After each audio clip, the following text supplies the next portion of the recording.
और एक रहेंगे।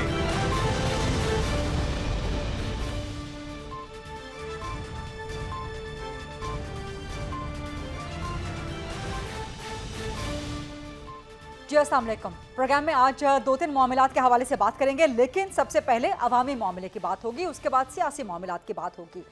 निगरान हुकूमत ने 40 रुपए कमी की है पेट्रोलियम मसनूआत की कीमतों में, जिसकी वजह से अवाम को एक बहुत बड़ा रिलीफ मिला है और इस रिलीफ के बाद अवाम मुतमईन है और सवाल ये कर रहे हैं कि इस रिलीफ के दिए जाने के बाद क्या ये सस्टेनेबल होगा, क्या इसी तरह से मामलात आगे बढ़ेंगे। तो सबसे पहले प्रोग्राम में इस हवाले से बात करेंगे। जो 40 रुपए की पेट्रोल की कीमत में कमी हुई है और डीजल की कीमत में 15 रुपए की तारीखी कमी हुई है, ये किसी भी हुकूमत की तरफ से अवाम को दिया जाने वाला सबसे बड़ा रिलीफ है, जिसका क्रेडिट हुकूमत वक्त को चाहता है। 15 दिन पहले भी निगरान हुकूमत ने पेट्रोलियम कीमतों में कमी की थी, यानी कि गुज़श्ता 15 दिनों में पेट्रोल की कीमत में मजमूई तौर पर 48 रुपए और डीजल की कीमत में 26 रुपए की नुमाया कमी हुई है। इस तरह डॉलर की कीमत में भी गिरावट जो है वो देखने में आ रही है, सोने की कीमत में कमी हो रही है और गैर कानूनी मौशी सरगर्मियों के खिलाफ मौसर कार्रवाइयाँ हो रही हैं, जो कि निगरान हुकूमत के खुश आइंद इक़दाम में शामिल है। और डेफिनेटली इसमें आर्मी चीफ का जनरल सैयद आसिम मुनीर का विजन भी शामिल है और आर्मी की मुआविनत के साथ साथ, क्योंकि जो गैर कानूनी सरगर्मियाँ हैं, मुआशी जो स्मगलिंग है, डॉलर की स्मगलिंग है, ग़िज़ाई अजनास की स्मगलिंग है वगैरह वगैरह, इन सब चीज़ों को रोकने में ज़ाहिर है कि पाकिस्तान के जो कौमी सलामती के इदारे हैं उनका भी एक बहुत बड़ा इनपुट शामिल है और इसी वजह से निगरान हुकूमत के इक़दाम काम आ रहे हैं या उनमें एक बेहतरी नज़र आ रही है। इसी हवाले से बात करेंगे। सबसे पहले मेरे साथ मौजूद है माहिर मईशत अशफाक हसन तोला साहब। अस्सलाम वालेकुम अशफाक हसन तोला साहब, बहुत शुक्रिया प्रोग्राम के लिए वक्त निकालने पे। आप गुज़श्ता हुकूमत में काबीना का हिस्सा भी रहे हैं, लेकिन अब जो केयर टेकर सेटअप है इसने पेट्रोलियम मसनूआत या कीमतों में पेट्रोल की कीमत में 40 रुपए कमी कर दी है। कितनी अहमियत का हामिल है ये? इसका आम लोगों पे कोई अच्छा इम्पैक्ट पड़ेगा, सस्टेनेबल होगा? किस तरह देखते हैं आप इसको आगे, और ख़ासतौर पे जो एक गैर कानूनी मुआशी सरगर्मियों के खिलाफ एक ओवरऑल एक होलिस्टिक अप्रोच जो चल रही है, जिसमें निगरान हुकूमत भी शामिल है, आर्मी का भी किरदार है, किस तरह देखते हैं आप? ये सब मईशत को संभाला दे सकते हैं इन द लॉन्गर रन? जी जी, बिस्मिल्लाहिर्रहमानिर्रहीम। Thank you very much for having me in your show. देखिए, ये जो आज पेट्रोलियम प्राइसेस कम हुई हैं और माशाल्लाह बड़ा सब्सटेंशियल एक कमी आई है 40 रुपए की और 15 रुपए की, तो मैं समझता हूँ उसके इम्पेक्ट ज़रूर आएंगे, मगर ये हमें इंश्योर करना पड़ेगा सूबाई हुकूमतों के थ्रू के जो प्राइस कंट्रोल मैकेनिज्म है। देखें, जब पेट्रोल की प्राइस बढ़ती है तो किरायों में इजाफा हो जाता है, अजनास में उनकी कीमतों में इजाफे हो जाते हैं, मगर जब प्राइजेस घटती हैं तो बहुत मुश्किलों से ये प्राइस में कमी करते हैं। तो ये अब आप हमें ये ज़रा देखना पड़ेगा प्राइस कंट्रोल मैकेनिज्म से, और लोकल एडमिनिस्ट्रेशन को अब मेरा ख्याल है थोड़ा सा एक्टिव होना पड़ेगा और उनको ये प्राइस में कमी करनी पड़ेगी। देखिए, जनरल रूल ये होता है कि जब अप्रिशिएट होती है करेंसी, रुपी जैसे अभी अप्रिशिएट हुआ है, और 30 दिन में आपने देखा होगा कि 30 रुपए के करीब आपका जो रुपी है रीवैल्यू हो गया और डॉलर में कमी पैरिटी में आई है। तो 10 रुपए जो हमारा अंदाजा है वो 1 से 1.25% इन्फ्लेशन यानी अफरात दर को कमी करना उसको चाहिए। तो ये 4-4.5% मैं समझता हूँ जरूर कमी वाकई होगी हमारे हिसाब से इसमें जो अफरात दर में है। मगर हैविंग सेड दिस, देखें, ये बहुत जरूरी है कि ये जो प्राइजेस कम हुई है हमारी, ये इंटरनेशनल प्राइजेस जो आज से 15 दिन पहले की प्लाट्स थी उसके हिसाब से हुई है। और मैं ये समझता हूँ कि इस वक्त जो क्राइसिस चल रहे हैं आपके जो फलस्तीन क्राइसिस है, और ये जो जिस तरीके से मेरा ख्याल है सप्लाई अगर डिसरप्ट होती है तो शायद तेल की कीमतों में फिर इजाफा हो सकता है। और अगर फिर इजाफा हुआ तो आज से 15 दिन बाद हो सकता है या महीने के बाद इसमें फिर इजाफा हो सकता है। हैविंग सेड दिस, अगर हम डॉलर की कदर कीमत में कंट्रोल रखें और जिस तरीके से हमारी मेरा ख्याल है अफवाज ने और दूसरे इदारों ने जिस तरीके से इसको ऐसे तरीके से स्मगलिंग को रोका है, जिस तरीके से डॉलर की स्मगलिंग को रोका है, जिस तरीके से अफगानी दूसरी प्रोडक्ट और अफगान ट्रांजिट ट्रेड को रोका है, जिस तरीके से हमने ईरान के ऑयल को रोका है और काफ़ी चीज़ों में हमने सख्ती की है, मैं समझता हूँ ये सख्ती एक्शन तो ज़रूर है मगर पॉलिसी नहीं है। अभी देखिए, कोई पॉलिटिकल कंपल्शन नहीं है और मेरा ख्याल है इसमें काफ़ी कमी वाकई हो रही है, मगर ये देखना पड़ेगा कि क्या ये सस्टेनेबल है। और जब अगर पॉलिटिकल कंपल्शन आते हैं या अगर कोई वीक गवर्नमेंट आती है और स्टेबिलिटी नहीं होती है, पॉलिटिकल ठीक स्टेबिलिटी के साथ नहीं होगी, ठीक तो मैं समझता हूँ फिर ये मेरा ख्याल है इसमें इश्यूज आएंगे। राइट जहां तक सवाल है कि अवाम को किस कदर इसमें फायदा होगा, अब ये मुनसर करेगा कि एक तरफ तो हमने जिस तरीके से करेंसी कंट्रोल की है और जिस तरीके से हम इन चीजों को नीचे ला रहे हैं, दूसरी तरफ अब प्राइस मैकेनिज्म का, जैसे मैंने आपको कहा, लोकल एडमिनिस्ट्रेशन की जिम्मेदारी है कि वो किसी भी तरीके से उसको कमी वाकई करे। ठीक जैसे देखें, मेरा ख्याल है हमने अभी सपोर्ट प्राइस वीट की रखी है, ज्यादा ठीक है। राइट इंटरनेशनल प्राइसेस में वीट राइट में काफी कमी वाकई हुई है। राइट बहुत आपने बहुत शुक्रिया बहुत बहुत शुक्रिया अशफाक हसन तौला साहब प्रोग्राम में आज बात करने के लिए। आगे बढ़ेंगे प्रोग्राम में, इसी हवाले से बात तो करेंगे जो पेट्रोलियम मसनूआत की कीमतों में कमी हुई है, ये इसका इम्पैक्ट इलेक्शन पे क्या हो सकता है, इलेक्शन के बाद आने वाली हुकूमत पे इसका कितना इम्पैक्ट होगा, कितना प्रेशर उन पर पड़ेगा कि अब वो भी, चूंकि इलेक्टेड गवर्नमेंट होगी जिसकी भी होगी, वो भी आके अवाम को रिलीफ दें। और इसके अलावा नवाज शरीफ की वापसी के हवाले से मुस्लिम लीग नून क्या सोच रही है, बयानिया क्या अडॉप्ट करेगी, नवाज शरीफ की वापसी पे उनको जमानत पहले मिल सकेगी, बाद में मिलेगी, इन सब मामला पे बात करेंगे। मेरे साथ मौजूद हैं मुस्लिम लीग नून के सीनियर मरकजी सरकर्दा रहनुमा और लंदन में नवाज शरीफ के साथ अहम मुलाकातों में शामिल भी रहे हैं शेख रोहेल असगर साहब। अस्सलाम वालेकुम शेख रोहेल असगर साहब, बहुत शुक्रिया प्रोग्राम के लिए वक्त निकालने पे। सबसे पहला सवाल, जो पेट्रोलियम मसनूआत की कीमतों में निगरान हुकूमत ने 40 रुपए पेट्रोल की कीमत में कमी कर दी है, बहुत बड़ा एक रिलीफ है, और पिछले 15 दिनों के अंदर कम से कम 48 रुपए का रिलीफ दिया है। मुस्लिम लीग नून आप लोग हुकूमत में आने के बाद आपका भी यही अब नारा बन रहा है इलेक्शन कैंपेन के लिए कि आप आके अवाम को रिलीफ देंगे, तो आपके ऊपर प्रेशर तो एक बिल्ड हो रहा है, और पिछले 16 माह में नून लीग की हुकूमत ये रिलीफ नहीं दे सकी जो निगरान हुकूमत ने दी है। प्रेशर में तो आप लोग आ रहे हैं कि अवाम को आपको हकीकी रिलीफ देना पड़ेगा अगर आप हुकूमत में आना चाहते हैं। इसका बहुत शुक्रिया आपका। मैं गुजारिश करूँ, मैं सोच रहा था कि मैं शायद मैं बारे मुआशियात तो नहीं हूँ, आपकी तो बड़ी अच्छी वो मैं तो सुन नहीं पाया, लेकिन आपने मुझसे पूछ लिया होगा। लेकिन ये आपका सवाल 2 हिस्सों में है। आपने मेरे ख्याल में शायद पहले पूछा था कि इसका मुआशी तौर पर क्या फर्क पड़ेगा। देखना ये गरीदा आपने जो बात की ना 16 महीने की, और फिर ये जो बात देखना ये पड़ेगा कि आया आलमी मंडी में जो खुद आएगा उसकी कीमतें कम हुई हैं या बढ़ी हैं।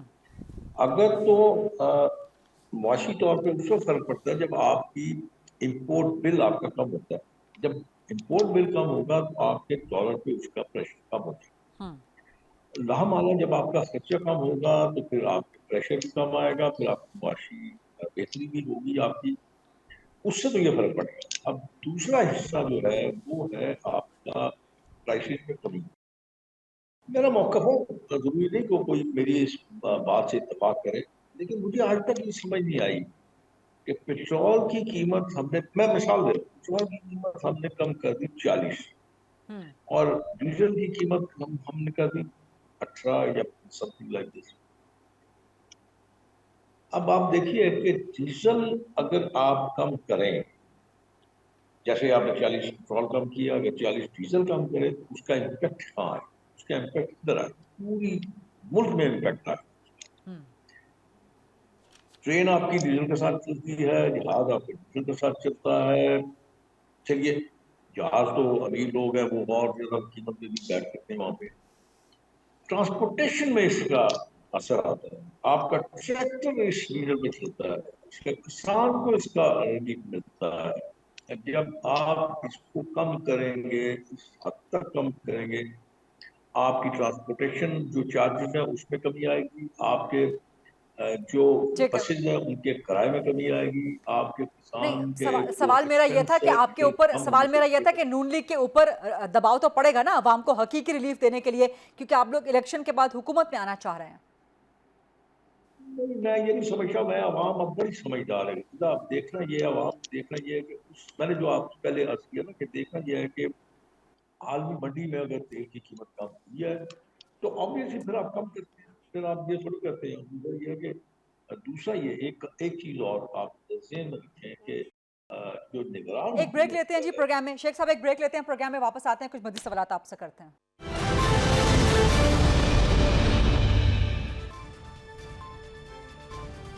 जी welcome back after the break. Sheikh Waheel Asfar साहब मुस्लिम लीग नून के सीनियर मरकजी सरकर्दा रहनुमा हमारे साथ मौजूद हैं। शेख साहब, कुछ बात आपसे, कुछ सवालात आपसे सियासत के हवाले से हो जाएं। नवाज शरीफ की वापसी के हवाले से नून लीग बड़े धूम धड़के के साथ इस्तकबाल की तैयारियों में मसरूफ़ है। मीनार पाकिस्तान पर जलसे की इजाज़त भी आप लोगों को मिल गई है, लेकिन पीपल्स पार्टी इसको शकूक की निगाह से देख रही है। बड़े तहफ़्फ़ुज़ात हैं। पीपल्स पार्टी एतराज़ात कर रही है, सवालात कर रही है कि एक मुजरिम को प्रोटोकॉल क्यों दिया जा रहा है, जबकि खुर्शीद शाह साहब ने तो यहाँ तक कह दिया है कि नवाज शरीफ को अवामी ताकत से आना चाहिए, ना कि बैकडोर पॉलिसी के जरिए। यानी कि उनका इशारा है कि आपको पस पर्दा डील करके नवाज शरीफ वापस आ रहे हैं। वनीता, मैं हमेशा से, जब से मैंने ये आपके मीडिया का मुझे इतना कुछ ज्यादा अकल शौक है नहीं, लेकिन जब से मैंने मीडिया पे आना शुरू किया, और अब तो मैं बिल्कुल कम कर दिया मैंने, इसलिए कि अब इसी किस्म की बातें हमें अपने अल्फाज अदा करने से पहले उस पर सोच विचार जरूर करनी चाहिए। देखे ना, इस किस्म की गुफ्तगू का तो फायदा होता है। मैं नहीं समझता कि लोग आपकी बात को मुनासिब समझेंगे या इसको अक्लमंदाना करार देंगे। ये वही मुस्लिम लीग नून है ना, जिनके साथ आप अटैच थे, आपके पास बेहतरीन किस्म की 16 माह वजारतें रही, वजारत खारजा भी रही, फिर उसके बाद और बहुत सारी वजारतें रही, और फिर आप ये कहते रहे कि जी शहबाज शरीफ साहब आपके भी वजीर आजम है, बिल्कुल थे और हैं। ये क्या बात है? अब यहाँ पे आके ये बात कहना कि प्रोटोकॉल, क्या प्रोटोकॉल देते हैं, मुझे नहीं समझ नहीं है इस बात की। अलविदा, मैं एक बात और आपसे आज मैं शेयर कर लेता हूँ। आपके प्रोग्राम पहले मैंने ये बात नहीं की, बाकी और जगह मैं बात कर चुका हूँ, आपसे भी ये बात शेयर कर लेता हूँ। देखें, आप जरा मेरी बात सुन लीजिएगा और उस पर जरा थोड़ा सा मेरी भी किसी वक्त आप दुरुस्त कर दीजिएगा इतना। मियाँ साहब जब बाहर गए, दो चीजें थी। एक तो अदालत का हुक्मनामा था कि मियाँ साहब को अपने इलाज के लिए बाहर जाने दीजिए, इजाजत दे दी गई, और उस वक्त की हुकूमत ने उन पे एक कंडीशन लगा रखी थी, जिसको आप मेरे ख्याल में शायद एग्जिट कंट्रोल लिस्ट कहते हैं, उसमें नाम था, फिर उसको भी निकाल दिया गया। बड़ी खूबसूरत तरीके से आप बाहर चले गए। फिर अदालत ने उन पे ये कदम लगाई कि आप हर माह अपनी मेडिकल रिपोर्ट जमा करेंगे, और वो बाकायदगी से अपनी रिपोर्ट जमा। अब देखना ये है कि जिस अदालत ने आपको ये रिलीफ दिया था या इजाजत दी थी या हुक्मनामा जारी किया था, वो अदालत कौन सी? मेरे ख्याल में शायद हाई कोर्ट थी। अब शेख सिविल साहब, कोर्ट इंटरजेक्ट करने की अब माजरत, लेकिन नाम ये बात लंबी हो जाएगी, ये बात लंबी हो जाएगी। इंटरजेक्ट करने की माजरत, पीपल्स पार्टी इल्जाम लगा रही है, पीटीआई इल्जाम नहीं लगा रही, आपके अपने इत्तेहादी इल्जाम लगा रहे हैं कि कोई डील हो रही है मेरा और आप अवामी ताकत से आए। अब अब मेरे इस वक्त वो पाकिस्तान मुस्लिम लीग नून के इत्तेहादी नहीं है, एक सियासी जमात है। अब सियासी जमातें आपको पता है वोटर को इंटरेक्ट करने के लिए गुफ्तगू करते हैं। मैं यही तो आपसे अर्ज कर रहा हूँ, उनको इस गुफ्तगू करने की चंदा कोई जरूरत नहीं। क्यों इतना खौफ है मियां नवाज शरीफ का? शायद बैक ऑफ माइंड ये बात होगी कि मियां साहब स्ट्राइक करेंगे उनके अपने घर के अंदर, सिंध में जाएंगे। ऑब्वियसली आप रोक तो नहीं सकते। आप जब पंजाब में आते हैं और अच्छा, आप करते हैं, कह रहे हैं कि दबाव नवाज डालते शरीफ हैं, तो पीपल्स आपको पार्टी कोई को रोक सिंध सकता है? में घुस के मारेंगे? जी, आप कह रहे हैं कि नवाज शरीफ पीपल्स पार्टी को सिंध में घुस के मारेंगे? नहीं नहीं, मैं ये नहीं, मैंने ये बात इस्तेमाल आपने नहीं यही की। कहा मैं ना कि स्ट्राइक ये कह करेंगे रहा घर हूँ में, तो एक ही उनके मतलब है घर ना। में मैं उर्दू में बात कर रही हूँ, आपने कहा जाए। स्ट्राइक करेंगे घर में। मैं पाकिस्तान के अवाम को एड्रेस करना, उनकी तकलीफों को सुनना, उनके अपने जज्बात उन तक पहुंचाना उनका हक है, एक सियासी जमात के तरफ का अच्छा, हक है। तो इसीलिए तो आप फिर कह रहे हैं सिंध कि में नहीं पीपल्स जाएंगे, पार्टी वो खौफजदा है नवाज पाकिस्तान शरीफ में से। जाएंगे, इसीलिए आप जाएंगे। कह रहे हैं कि पीपल्स पार्टी नवाज शरीफ से खौफजदा है। मुझे उनकी बातों से ये लगता है, बातें अच्छा करने की जरूरत नहीं। अच्छा, ठीक है। मतलब देखे ना, आप इस हद तक आगे ना जाए कि कल किससे देखेंगे? कल को आपको फिर अगर एक जगह बैठना पड़ जाए या फिर आपको अलाई होना पड़ जाए, तो ये बातें आपकी, ये अल्फाज आपके आप शर्मिंदा ना करेंगे, तो ठीक। क्या जरूरत है ऐसे अल्फाज इस्तेमाल करने की? हाँ, ठीक है। मतलब आपका मशवरा पीपल्स पार्टी को कि आइंदा भी मिलकर हुकूमत चला सकते हैं, इकट्ठे बैठ सकते हैं, तो शर्मिंदा होने वाले अल्फाज इस्तेमाल ना करें। अच्छा, जहाँ पे अल्फाज के इस्तेमाल की बात हो रही है, तो मीनार पाकिस्तान पे जलसे की इजाज़त तो मिल गई है, लेकिन साथ ही कंडीशन लगा दी गई है कि आपने इदारों के खिलाफ कोई बात नहीं करनी, जो भी तकरीर करनी है। मतलब ना अदलिया के खिलाफ कर सकते हैं, ना एस्टैब्लिशमेंट के खिलाफ कर सकते मैं हैं। भी समझ तो अब तो देखिए जवाब मिल गया है ना, अब फाइल तो है एक ठंडी मीठी इस माठी सी तकरीर करने अगर का मेरी जवाब मिल गया है नवाज शरीफ साहब को मीनार पाकिस्तान पे। मेरी राय मानो तो आपको सरीहन एक चार चीजों को एड्रेस करना। और मियां साहब को मैंने ये कहा था, मैंने कहा आपका जो एक किरदार है ना वो एक बड़े आदमी का होना चाहिए, एक खुले दिल के आदमी का होना चाहिए। आप पे लोग ये समझते हैं कि आप बड़े लो प्रोफाइल की शख्सियत है, आप बड़ी तहम्मुल और बर्दाश्त है आपके, आप लोगों को इज्जत देते हैं, आप तहजीब और तमीज से लोगों को बुलाते हैं। तो इंशाल्लाह मेरा अपना ख्याल है कि मियां साहब अपना वो जो किरदार है उनका, जो उनकी शख्सियत है, जो उनका एक अंदाज है, उसी को अपनाएंगे। और इसमें सिर्फ और लेकिन सिर्फ कंडीशन लग गई ना कि मेरी आपने अपनी इदारों के खिलाफ कोई मेरी बात सोच नहीं है, करनी, कोई गैर मुनासिब बात नहीं करनी, इसमें तो पूरा यानी कि अब आप लोग पाकिस्तान के एहतसाब की अवाम को बात। मजबूत करने की बात है। मेरा मेरा अपना ख्याल। शेख रोहिल साहब का स्काइप कनेक्शन ड्रॉप हो चुका है। प्रोग्राम में आगे बढ़ते हैं और शेख रोहिल असगर साहब ने जो बातें की हैं इनका जवाब लेते हैं पाकिस्तान पीपल्स पार्टी से। पीपल्स पार्टी के मरकजी सरकर्दा सीनियर रहनुमा और साबिक विफाकी वजीर भी रह चुके हैं सैयद नवीद कमर साहब, वो मेरे साथ मौजूद हैं। सबसे पहले नवीद कमर साहब, मैं चाह रही थी कि आपसे मैं सवाल करूं, जो रोहिल असगर साहब ने पीपल्स पार्टी को मशवरे दिए हैं कि आप लोग ऐसी बातें ना करें कि आइंदा आपको शर्मिंदा होना पड़े और हम सिंध में आपके घर में घुस के आपको मारेंगे। इस पे लेकिन जवाब आपसे बाद में लूंगी, पहले जरा फरमा दीजिएगा, आप साबिक विफाकी वजीर खजाना भी रहे हैं, जो पेट्रोलियम मसनूआत की कीमतों में 40 रुपए की कमी हुई है, कितनी पॉजिटिव है ये, इसका इम्पैक्ट आप क्या देखते हैं पाकिस्तान की मईशत पे, और क्या ये सस्टेनेबल है कि मुसलसल कीमतें मजीद गिरे, आवाम को रिलीफ मिल सके? देखें बीबी, ये तो मुझे समझ नहीं आता। मैं तो फ्रैंकली पेट्रोल प्राइसेस की डीरेगुलेशन में बिलीव करता हूँ। देखिए, इंटरनेशनल मार्केट में अगर प्राइसेस ऊपर नीचे होती हैं उस पर ना हुकूमत पाकिस्तान का कोई कंट्रोल होता है, ना ओगरा का कंट्रोल होता है। तो वो तो जो होंगी, ये ज़रूर है कि हुकूमतें उसको जो है मैनिपुलेट करने की कोशिश ना करें। न सब्सिडी देने की हमारे पास गुंजाइश है बजट्स में, न ही हम दे सकते हैं। तो एक्सचेंज रेट की जो करेक्शन उसका में जो स्पेकुलेशन की वजह से रुपए डॉलर पैरिटी में बहुत ज़्यादा फर्क आ गया था, अब एडमिनिस्ट्रेटिव मेजर्स के थ्रू उसमें करेक्शन लाई गई है। अब आया ये सस्टेनेबल है या नहीं, ये देखने की बात है, क्योंकि एडमिनिस्ट्रेटिव मेजर से आप एक हद तक चीज़ों को कंट्रोल करते हैं, लेकिन उसके बाद आपकी इकोनॉमी में इतना ठहराव होना चाहिए कि इस चीज़ को सस्टेन कर सके, हमारे एक्सपोर्ट्स बढ़ें, हमारे रेमिटेंसेस बढ़ें, तभी हम ये कह सकते हैं कि हमारे रुपए में स्टेबिलिटी आएगी। ठीक है सर, अब सवाल कर लेते हैं जो शेख रोहिल असगर साहब भी कुछ देर पहले प्रोग्राम में बात कर रहे थे और कह रहे थे कि जी पीपल्स पार्टी को ऐसे बयान देने से गुरेज करना चाहिए कि जो आपको बाद में शर्मिंदा हो, हम बाद में इकट्ठे मिलकर बैठ सकते हैं। फिर वो कह रहे थे कि जी हम पीपल्स पार्टी को सिंध में घर में घुस के मारेंगे। अब नवाज शरीफ के आने में सिर्फ चंद दिन बाकी रह गए हैं, नून लीग की जानिब से इस्तकबाल की तैयारियां भी जारी हैं, मीनार पाकिस्तान के जलसे की इजाज़त भी मिल गई है। ऐसा तासुर हो रहा है कि नवाज शरीफ के लिए एक सियासी माहौल बन रहा है या बनाया जा रहा है। पीपल्स पार्टी खुलकर सामने आ गई है नवाज शरीफ की वापसी पे और किसी मुबैना डील का नतीजा ऐसा करार दे रही है। खुर्शीद शाह साहब ने भी कल कह दिया कि आप बैकडोर सियासत छोड़ दें, बैकडोर सियासत से वापस ना आए, अवामी ताकत से सामने आए। क्या कहते हैं, आपको भी लगता है कि नवाज शरीफ किसी डील से वापस आ रहे हैं? देखिए, दो तीन चीज़ें हैं, उसको पर्सपेक्टिव में रखें।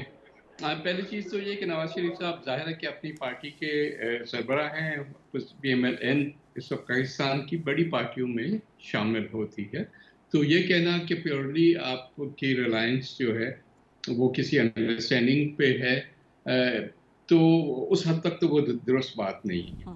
लेकिन तासुर ये ज़रूर मिलता है क्योंकि जो वज़रा कुछ शामिल किए गए इंटरम गवर्नमेंट में, और कुछ चीज़ें जिस तरह से उनको मसलन इजाज़त मिल जाती है फौरी तौर पे, लेकिन पीपल्स पार्टी को नहीं मिलती। इस किस्म की चीज़ें जहाँ एक थोड़ा सा पार्टीजन व्यू ज़रूर मिलता है किसी भी इंडिपेंडेंट ऑब्जर्वर को, तो उस लिहाज से सर्टनली ये बात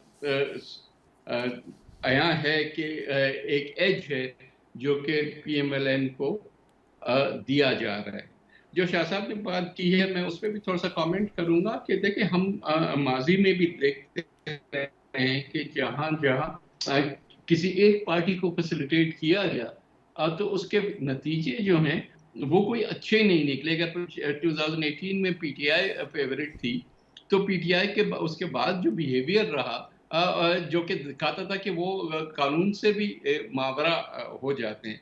तो इसकी बजाय जो इलेक्शन हो, उसमें हर एक को ये लगे कि हमें पूरी पार्टिसिपेशन करने की इजाज़त मिल रही है, तो इलेक्शंस भी जो होंगे वो मौसर होंगे। उसके बाद जो 5 साल की गवर्नमेंट होगी, जो भी पार्टी जीत के आए, वो एक स्टेबल गवर्नमेंट होगी। बजाय इसके कि ये इल्ज़ाम तराशी, अभी तो इलेक्शन हुए नहीं है, लेकिन इलेक्शंस में दौरान और उसके बाद खासकर इलेक्शंस के बाद ये चीज़ें चलती रहें, तो उससे बेहतर होता है कि हम ये सारी चीज़ों से सबक सीख के हम आगे इस तरह से बढ़े कि एक नॉन कंट्रोवर्शियल इलेक्शन हो, और उसके बाद रिजल्ट्स जो भी हैं वो मनोवन एक्सेप्ट किए जाए। बड़ी अहम बात कर दी है सैयद नवीद कमर साहब आपने कि 2018 में पीटीआई फेवरेट थी और अब आपका इशारा है कि 2024 में मुस्लिम लीग नून फेवरेट पार्टी के तौर पे उभर रही है। तो यानी कि पीपल्स पार्टी को अभी भी लेवल प्लेइंग फील्ड ना मिलने का शिकवा है और आप समझते हैं कि एक मखसूस सियासी जमात को एज मिल रहा है या दिया जा रहा है? देखिए, ये तो है ना, अगर 3-4 लोग हैं जो फिर गवर्नमेंट में बैठे हैं, जो क्लियरली जिनका टिल्ट पीएमएलएन की तरफ है, तो तासुर मिलता है। बल्कि अब तो शायद मेरा ख्याल है इलेक्शन कमीशन ने भी उसका नोटिस ले लिया है, और बल्कि उन लोगों को बुलाया भी है जो इस वक्त इस गवर्नमेंट में शामिल हैं, कि ये तासुर ख़त्म हो। लेकिन आई होप कि इलेक्शन कमीशन भी कोई डिसाइसिव ऑर्डर इस चीज़ पे दे, ताकि जो पब्लिक में एक एंग्जाइटी है, और जो बाकी जो जमातें हैं, उनमें ये एंग्जाइटी है, वो ख़त्म हो और हम एक क्लीन स्लेट के साथ इस इलेक्शन में जाएं। राइट सर, आप डील का नाम नहीं ले रहे लेकिन एज की बात कर रहे हैं, फेवरेटिज्म की बात कर रहे हैं, तो चलें अगर इसको डील का लफ्ज़ मैं अपने सवालात में इस्तेमाल कर लूँ आपकी तरफ से आपकी इजाज़त के साथ, तो पीपल्स पार्टी भी चाह रही थी कि एस्टैब्लिशमेंट के साथ कोई मुफाहमत हो जाए, एस्टैब्लिशमेंट के साथ कोई बातचीत हो जाए, कोई लेवल प्लेइंग फील्ड पे आपके तहफ़्फ़ुज़ात एतराज़ात जो हैं वो सुन लिए जाएँ। तो क्या ये बातचीत हो चुकी है, मुकम्मल हो चुकी है, हुई है, तो इसका नतीजा क्या निकला? देखिए, नतीजा तो जब एक्शन से आएगा ना, बात इस हद तक ज़रूर हुई कि पीपल्स पार्टी ने कहा कि हम ये इशू टेकअप करेंगे, कि ये क्यों है कि एक तासुर मिल रहा है कि एक पार्टी के लिए सारा मैदान सजाया जा रहा है। तो उसके बाद पीपल्स पार्टी की लीडरशिप ने ये फैसला किया कि हम ये टेकअप करेंगे। लेकिन जब तक कि उस पे कोई एक्शन नहीं होता, तो हम उसको डिसाइसिव तो बात नहीं कह सकते। इल्ज़ाम तो कोई कुछ भी लगा दे, उससे तो फ़र्क नहीं पड़ता ना। सवाल ये है कि कोई ठोस बात हो, इल्ज़ाम में भी, और इल्ज़ाम की का जो तदारुक हो उसमें भी कोई ठोस कॉन्क्रीट चीज़ सामने आए, देन वी विल सी कि ये चीज़ ख़त्म हो गई है या नहीं। सर एक लास्ट सवाल करने की इजाज़त दीजिएगा मुझे। पीपल्स पार्टी के बयानात में और आपके बयानिए में भी कोई तसलसल नहीं है। अभी चंद महीने पहले तक आप लोग मुस्लिम लीग नून के इत्तेहादी थे, सब कुछ गुडी गुडी था, बहुत अच्छा चल रहा था। अब एकदम इलेक्शन करीब आते ही आप लोगों ने नून लीग को तनकीद के अपने तीर के निशाने पर रख लिया है। तो क्या इसको सिर्फ इलेक्शन कैंपेन का हिस्सा समझा जाए या वाकई आपके तहफ़्फ़ुज़ात जेन्युइन हैं, आपकी हकीकी हैं? और अभी चंद दिन पहले इसाक डार साहब मेरे साथ प्रोग्राम में इंटरव्यू में थे, उन्होंने कहा कि नून लीग अगर हुकूमत में आती है तो वो चाहेगी कि पीडीएम प्लस पीपल्स पार्टी की तर्ज पे हुकूमत एक बार फिर चलाए। तो अगर नून लीग को इतने नंबर्स मिल जाते हैं कि हुकूमत में आ जाती है, लेकिन वो पीपल्स पार्टी को हुकूमत में शामिल होने की दावत देती है, तो ये पोस्ट इलेक्शन सिनेरियो में पीपल्स पार्टी नून के साथ हुकूमत में दोबारा बैठना चाहेगी? देखिए, पहले सवाल का जो जवाब है वो तो सिंपल ये है कि उसका अगर कॉज नहीं एग्जिस्ट करता तो एक्शन क्या होता। अगर हम कोalition का एक हिस्सा थे और ऐसा कोई इश्यू था ही नहीं, तो उस वक्त ये जब इंटरिम गवर्नमेंट हुई जो कि सपोजिटली न्यूट्रल होती है, तो वहाँ पे जब ये कुछ चीज़ें नजर आई तो तभी ये शिकायत उठी ना। तो वो तो तब होगा, अगर कल हालात सब ठीक हो जाते हैं, ये हमारा जो है खदशा वो ख़त्म किया जाता है, तो फिर चीज़ें ठीक होंगी उस हद तक। बाकी जहाँ तक पोस्ट इलेक्शन सिनेरियो की बात है, तो देखें, इलेक्शन जब हो जाते हैं उसके बाद ही ये चीज़ें सामने आती हैं कि क्या कोalition की ज़रूरत है, कोalition बनेगी तो उसमें कौन-कौन शामिल होगा, क्या इत्तेहाद होगा। ये प्रीमेच्योर है क्योंकि हम एक प्लेटफॉर्म पे लड़ने नहीं जा रहे हैं। हर एक पार्टी अपना-अपना हिस्सा लेके आएगी पार्लियामेंट में। तो उसके बाद ही फैसला होगा ना कि क्या शेप होगी चीज़ों की। ठीक है। बहुत बहुत शुक्रिया सैयद नवीद कमर साहब प्रोग्राम में बात करने के लिए। एक छोटी सी ब्रेक लेते हैं और ब्रेक के बाद जब वापस आएंगे तो इसराइल की फ़लस्तीनियों पे वहशियाना बमबारी और फ़लस्तीनियों की शहादत जो इस वक्त मशरक़ वस्ता का एक संगीन बहरान है, इस पे कुछ बात करेंगे after a short break. Stay with अस।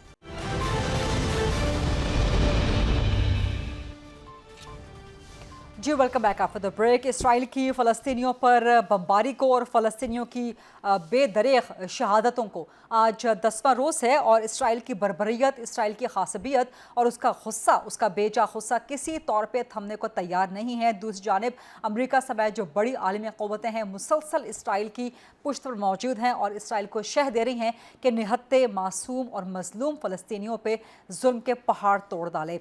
ये मामला कहाँ जाके थमेगा, इसमें सीज़ फायर कैसे आ सकता है, इसके इम्पैक्ट क्या होंगे आलमी मंजरनामे पे और पाकिस्तान का मशरक़ वस्ता के साथ रिलेशनशिप किस तरह से अफेक्ट हो सकता है, इन्हीं सारे सवालात के जवाब लेंगे। मेरे साथ मौजूद हैं साबिक वज़ीर ख़ारजा खुर्शीद महमूद क़सूरी साहब। अस्सलाम वालेकुम खुर्शीद क़सूरी साहब, बहुत शुक्रिया प्रोग्राम के लिए वक्त निकालने पे।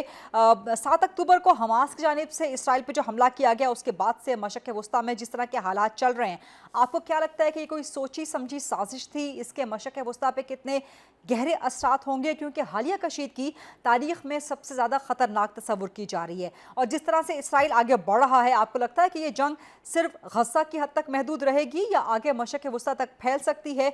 और इस सूरत में खलीजी ममालिक किस हद तक मुमकिन जंग से निपटने के लिए तैयार हैं, क्या लगता है आपको? साजिश में उसमें नहीं नज़र आ रहा, बड़ा सीधा साधा हमला है। साजिश इसमें कुछ छुपा के तो नहीं हुआ ना, ये तो खुल्लम खुल्ला हमला हुआ है और उन्होंने उसकी वजह थी कि उनको जिस बुरी तरह से उनकी उमंगों को कुचला गया है फ़लस्तीनियों के जो मगरबी किनारा है उस पर तो इफ़ेक्टिवली उन्होंने ऑक्यूपेशन की हुई है और हालांकि वहाँ महमूद अब्बास उनके सदर हैं फ़लस्तीनियन अथॉरिटी के, और ये गज़ा में उन्होंने ये पहली दफ़ा तो नहीं किया उसका जो सराउंड किया है उसको ब्लॉकेड किया, इससे पहले भी कर चुके हैं और इसी तरह करते थे।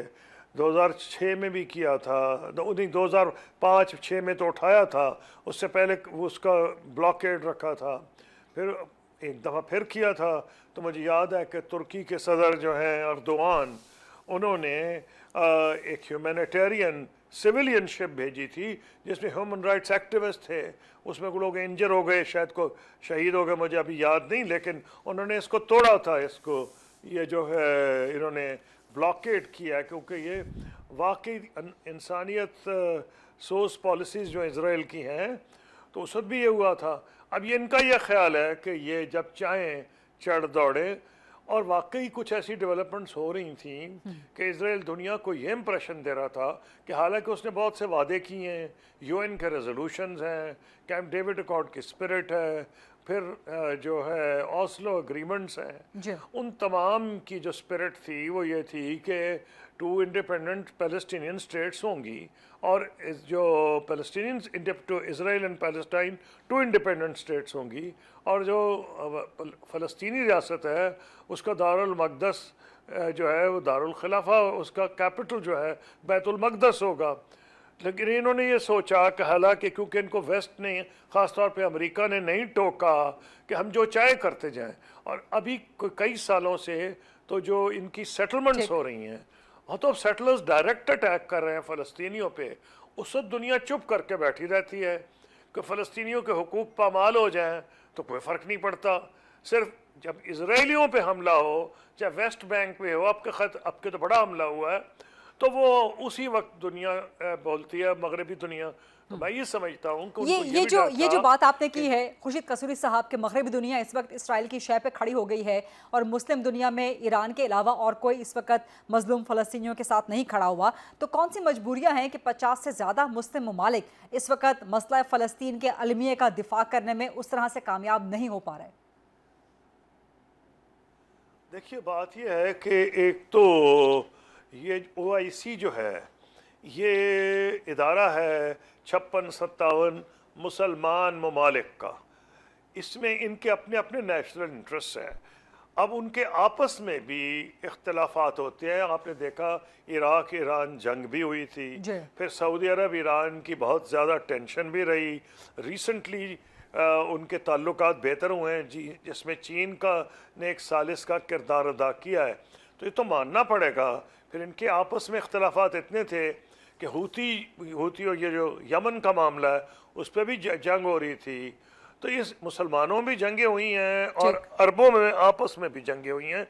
जैसे आपको हूती का मैं आपको बता रहा हूँ, एक तरफ यूएई था, एक जी। तरफ सऊदी अरब था। जी। तो अनफॉर्चुनेटली पोजीशन ये है कि लोग मुख्तलिफ जावियों से सोचते हैं। Right. लेकिन फ़लस्तीन के मसले पे पोजीशन ये थी कि हुक्मरानों की जो भी मसलहत हो, जो अवाम है मुस्लिम दुनिया के, उनकी जो सिंपथीज थी कंप्लीटली फ़लस्तीन के लोगों के साथ थी। अब सर इसी पॉइंट को और आगे लेते हुए यही वजह इसी है- आपके सॉरी टू इंटरजेक्ट, आपके इसी पॉइंट को आगे लेते हुए पाकिस्तान की पॉलिसी विज़ मिडल ईस्ट और इस क्राइसिस में आप क्या देखते हैं, कितनी क्लियर है? देखिए, पाकिस्तान की पोजीशन फ़लस्तीन में तो बिल्कुल ही क्लियर है। इससे ना उसका कोई मुकाबला किया जाता है यूक्रेन की जंग से, किसी और से।